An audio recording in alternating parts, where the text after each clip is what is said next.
والنازعات غرقا والناشطات نشطا والسابحات سبحا فالسابقات سبقا فالمدبرات أمرا يوم ترجف الراجفة تتبعها الرادفة قلوب يومئذ واجفة أبصارها خاشعة يقولون أئنا لمردودون في الحافرة أئذا كنا عظاما نخرة قالوا تلك إذا كرة خاسرة فإنما هي زجرة واحدة فإذا هم بالساهرة هل أتاك حديث موسى إذ ناداه ربه بالوادي المقدس طوى اذهب إلى فرعون إنه طغى فقل هل لك إلى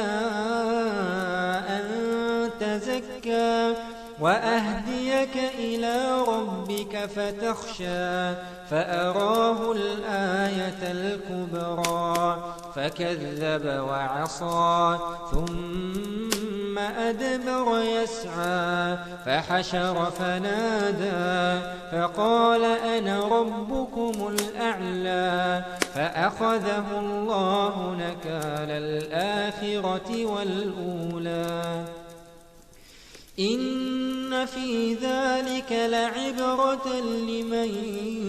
يخشى أأنتم أشد خلقا أم السماء بناها رفع سمكها فسواها وأغطش ليلها وأخرج ضحاها والأرض بعد ذلك دحاها أخرج منها ماءها ومرعاها والجبال أرساها متاعا لكم ولأنعامكم فإذا جاءت الطامة الكبرى يوم يتذكر الإنسان ما سعى وبرزت الجحيم لمن يرى فأما من طغى وآثر الحياة الدنيا فإن الجحيم هي المأوى وأما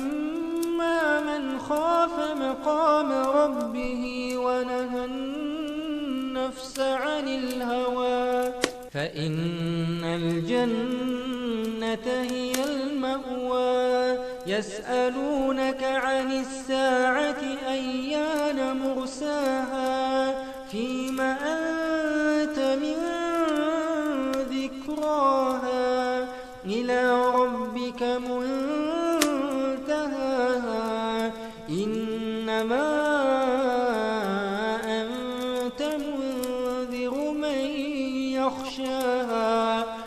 كأنهم